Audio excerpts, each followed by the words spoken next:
Hello, good afternoon everyone.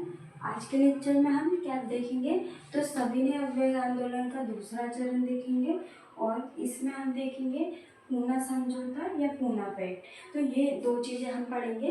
Last lecture में हमने क्या पढ़ा था, तो हमारा लास्ट लेक्चर में प्रथम गोलमेज सम्मेलन कंप्लीट हो गया था। इसके बाद गांधी इरविन समझौता कर लिया था। उसके बाद हमने कराची में जो अधिवेशन हुआ था उसको हमने पढ़ लिया था 1931 में जो हुआ था। इसके बाद हमने क्या दूसरा गोलमेज सम्मेलन भी पढ़ लिया था, उसके बारे में हमने अच्छे से पढ़ा था, जिसमें हमने 2 मार्क्स का कैसे लिखना है, 7 मार्क्स में कैसा लिखना है और 11 मार्क्स। तो हमने ये तीनों चीज़ें देख ली थी। इसके बाद आज के लेक्चर में हमको ये चीज़ें पढ़ना है। फिर हमारा क्या तीसरा गोलमेज सम्मेलन, तो हमारे जो तीनों गोलमेज सम्मेलन है वो हमारे क्या कंप्लीट हो जाएंगे 1930, 31 और 32। तो आज के लेक्चर में हम दो चीज़ें ही पढ़ेंगे। एक तो सविनय अवयव आंदोलन का दूसरा चरण, पहला चरण कब हुआ था ये भी मैं आपको बता दूंगी, और ये दूसरा चरण उस समय क्या क्या घटना घटित हुई थी।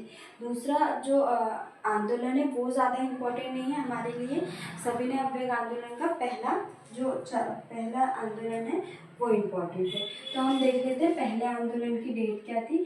तो 12 मार्च 1930 को 1930 को साबरमती आश्रम से कहाँ दांडी तक यात्रा की थी, जो कि 6 अप्रैल को पूरी हुई थी। कितने दिनों में, तो 24 दिनों में ये यात्रा पूरी हुई थी। और वहाँ पे क्या नमक कानून तोड़ा गया था। तो ये प्रथम सविनय अवयव आंदोलन था। और ये क्या है, दूसरा सविनय अवयव आंदोलन का दूसरा चरण जो हम आज पढ़ेंगे। तो सविनय अवयव आंदोलन का दूसरा चरण कब हुआ था प्रारंभ, तो 29 दिसंबर 1931 ईस्वी को हुआ था। इस समय भारत के वायसराय कौन थे, तो विलिंगटन भारत के वायसराय थे। इन्होंने क्या किया था, तो इन्होंने 31 दिसंबर 1931 ईस्वी को गांधी जी से मिलने के लिए इनकार कर दिया था। और तत्पश्चात ही 4 जनवरी 1932 ईस्वी को गांधी जी को क्या गिरफ्तार कर लिया था। तो ये दोनों हमको डेट याद रखनी है। सबसे पहले तो प्रारंभ कब हुआ था, 29 दिसंबर 1931 ईस्वी को। वायसराय कौन थे, विलिंगटन थे, और उनके द्वारा 31 दिसंबर 1931 को गांधी जी से मिलने के लिए मना किया था। तत्पश्चात 4 जनवरी 1932 ईस्वी को गांधी जी को क्या गिरफ्तार कर लिया गया था।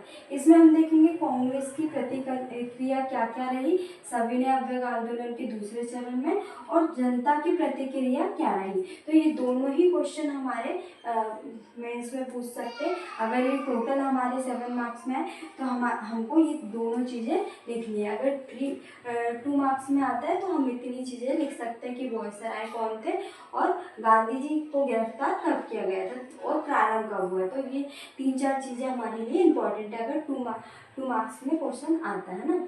इसके बाद हम देखेंगे अंग्रेजों की प्रतिक्रिया क्या थी।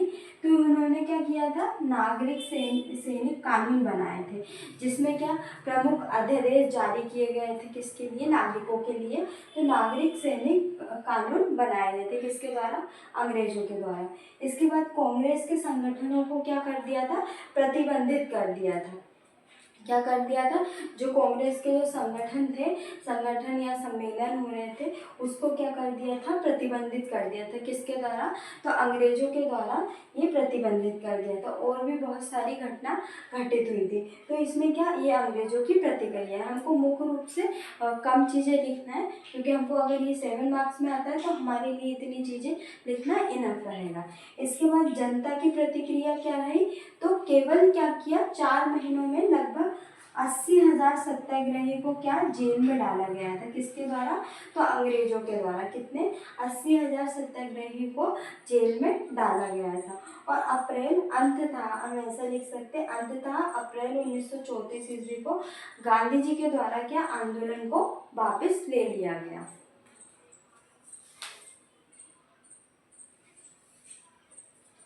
तो ये हम परिणाम में भी लिख सकते हैं या तो हम इसी में लिख सकते हैं।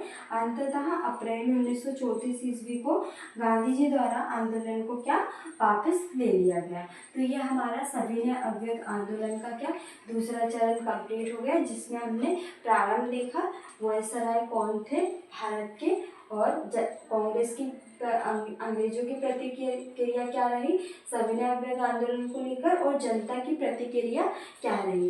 इसके बाद हम देखेंगे पूना समझौता या पूना पैक्ट, जो कि हमारे लिए इम्पोर्टेंट है। इसके बाद हम तीसरे गोलमेज सम्मेलन के बारे में नेक्स्ट लेक्चर में पढ़ेंगे।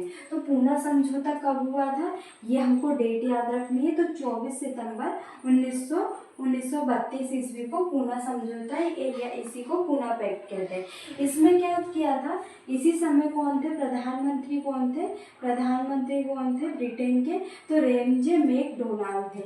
ये प्रथम गोलमेज सम्मेलन के समय भी यही थे, दूसरे गोलमेज सम्मेलन के समय भी यही प्रधानमंत्री थे, और तीसरे गोलमेज सम्मेलन के समय भी यही ब्रिटेन के क्या प्रधानमंत्री थे। इन्होंने क्या किया था, सांप्रदायिक निर्वाचन की बात की थी। सांप्रदायिक निर्वाचन को क्या बढ़ा दिया गया था। अब दलित हिंदुओं के लिए भी इन्होंने सांप्रदायिक निर्वाचन की बात की थी। इससे इस समय जब सांप्रदायिक निर्वाचन के निर्णय के समय जो गांधी जी थे यरवदा जेल में थे, और इन्होंने क्या किया था, वहीं से इस चीज़ का विरोध किया था। इन्होंने अनशन किया था 20 सितंबर 1932 को। किसके द्वारा, तो गांधी जी के द्वारा जेल में ही क्या अनशन किया गया। परंतु क्या किया, जो आरक्षण है, जो निर्वाचन है, जो सांप्रदायिक निर्वाचन है, वो क्या लागू हो गया। और उसके अंतर्गत हम क्या क्या चीज़ हुई हम ये देख लेते हैं। तो मदन मोहन मालवीय के प्रयास से क्या हुआ, तो एक नाम हमको याद रखना है, इसमें पूछ सकते हैं किसके प्रयासों से ये चीज़ हुई थी। तो मदन मोहन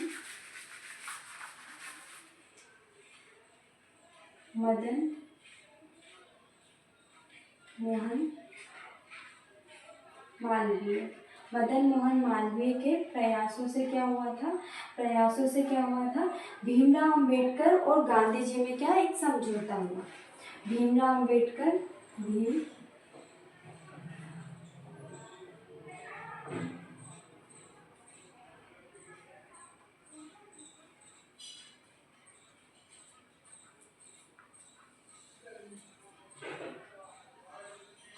समझौता हुआ, जिससे क्या हुआ, जिससे जो सांप्रदायिक निर्वाचन है उसको, जिससे क्या सांप्रदायिक निर्वाचन जो दलितों को दिया जा रहा था उसको क्या गांधी जी के द्वारा मान लिया गया था। तो ये समझौते में ये चीज़ थी।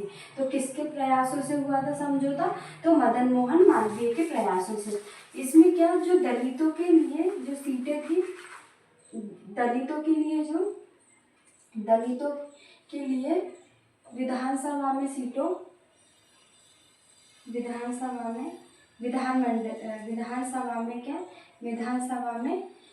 की संख्या कितनी हो गई, 71 से 148 हो गई। तो ये चीज़ें किसमें हुई, पूना समझौता या पूना पैक्ट।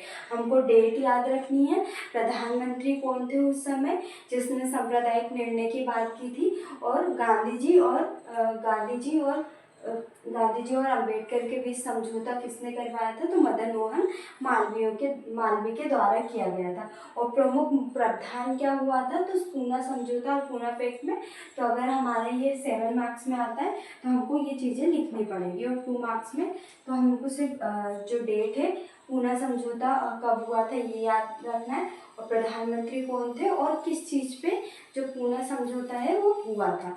तो हमने क्या चीज़ें देखी आज के लेक्चर में, 2 चीज़ें देख ली। एक तो सविनय अवज्ञा आंदोलन का दूसरा चरण देख लिया, उसके बाद हमने पूना समझौता या पूना पैक्ट के बारे में देखा। अब नेक्स्ट लेक्चर में हम क्या तीसरा गोलमेज सम्मेलन देखेंगे, जो कि हमारा लास्ट गोलमेज सम्मेलन होगा। फिर उसके बाद हम आगे की चीज़ें पढ़ेंगे।